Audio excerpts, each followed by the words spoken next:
Abalwadde mu ddwaliro lya gavumenti erya Busia Health Center fo basiibye mu nsisi oluvannyuma lw'okubalekera omulambo mu waadi okumala essaawa eziwera.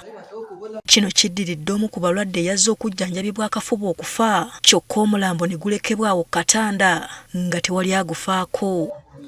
Abalwadde abamu olw'okutya abalabiddwako nga badduse ku bitanda byabwe, abalala ne bafuluma ebweru. Bananga abo ne bambula ndi tulina omulwadde omufu bwe yafudde ku matu. Kati nze ne mbeeramu okutya omwana wange n'agamba ati nja kukima tugende wange wali ojja kujenkya. Kibadde kituyisa bubi lwakubanga tuli balwadde, oli afudde ate abadde mulwadde wa TB. Newankubadde abalwadde bagezezzaako okutegeeza abasawo tebabafuddeeko okutuusa lwe bakubidde abakulu ne babategeeza ku nsonga eno. Akulira akakiiko akatwala ebyobulamu ku ddwaliro lino Moses Mayende abakulira eddwaliro lino obuzibu babutadde ku bannannyini mulambo abatafuddeyo kutwala muntu waabwe ng'afudde. Ono afudde mu Karamojo. Kati nga bwe yafudde wabaddeyo Yanga kulanga chairperson ne wabeerawo chairperson wa Karamoja ne deputy baze wano ne balaba omulambo.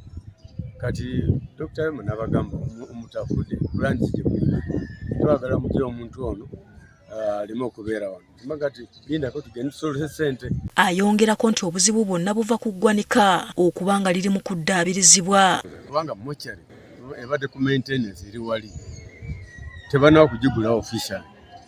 Naye mbadde nebo singa babadde nga batolawo omulamu ne babuteeka sayidi ya mochari wadde wabweru wali kyamudde kirungi okusinga omulamu kubeera wano awali abantu abalwadde abalala. Amazzi tegeepampinga kuyingira mu mochari we babaagira awo. Ekyokubiri observation endala gye tuobservinga nti karampu yateekawo katono. Ono bw'ava eno n'ekitanda okuli omugenzi oba okuli mayiti kuyitako omupiira gumu omupiira omulala gusilantinga down. David Ogutu agamba era balina okusoomoozebwa kw'entambula eyandibayambyeko okuddusa abalwadde okubongerayo mu ddwaliro erisingako wano oba okutwala emirambo gino mu ggwanika awalala. Part of system ya transport oba ambulance yaffe yafa eri down. So mainly tutulina abalwadde bangi beturisiivinga ku ddwaliro wano naye ate nga obuyambi oba source esente eziva ku center neziveera ntono. Oluvannyuma lw'abalwadde okwekubira enduulu omulambo guggiddwawo ne gutwekebwa ebbali okutuusa bannannyini gwo bwe bafunye we bagutwalira.